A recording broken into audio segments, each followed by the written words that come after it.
All right, ladies and gentlemen, boys and girls, welcome back to the wonderful world of Dave. It's just harmless Dave, the real music observer, observing real music in real time for real people just like you right there, just like me right here, too. Fleetwood Mac has a bit of a PR problem, folks. Let's talk about it. Again, this is a lot of just conversation that I'm having with myself that I figured I'd share with you all. So, Lindsey, of course, had the open heart surgery. He's recovering. The band issued a very tepid and perfunctory statement over on Twitter, wishing Lindsey well and recovery, blah, blah, blah. No personal statements were really issued. People have been approaching me saying, well, don't you think that Christine McVie privately... Yes, I do think that privately, hopefully, somebody has reached out to Lindsey Buckingham. But that's not the problem here.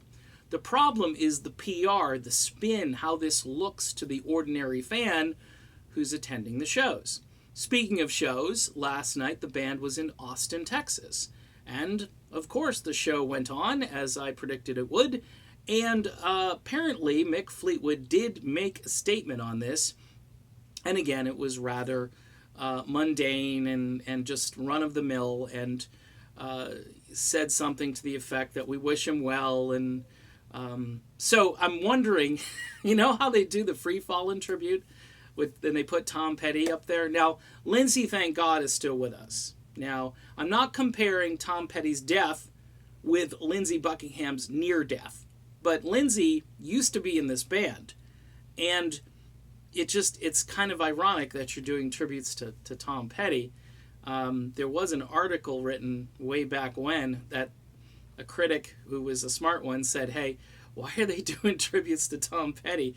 And then they treat, their own like this. It was just, it was an interesting point, and I thought of that point. But here's the big problem for Fleetwood Mac. By talking about Lindsey Buckingham, you're admitting that Lindsey Buckingham exists. Because the whole premise of ghosting and getting rid of this guy was to say, hey, he's not here anymore. He's gone. Out of mind, out of sight. Good luck. Have a good life. Now, Lindsey isn't actually having a good life right now, okay? And he and his wife have gone through hell.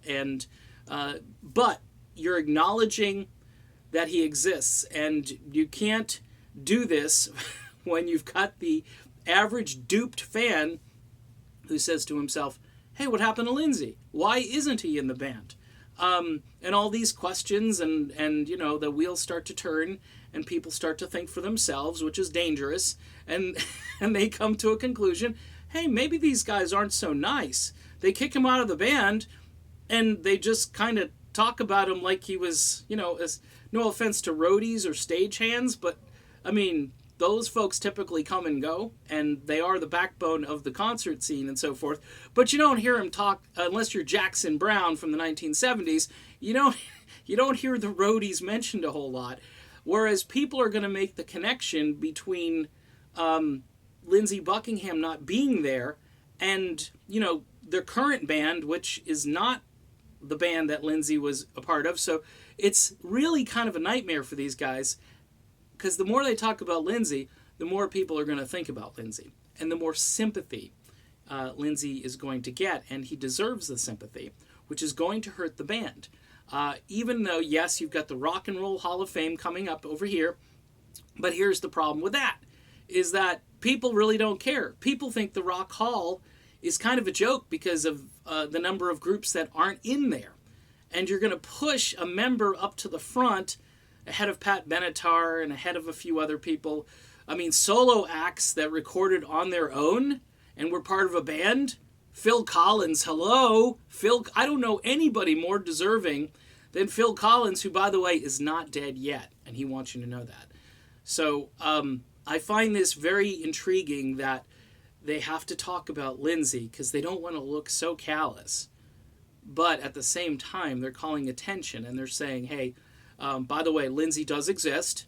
You thought he was gone and vanished, but he's still around. But don't look over here.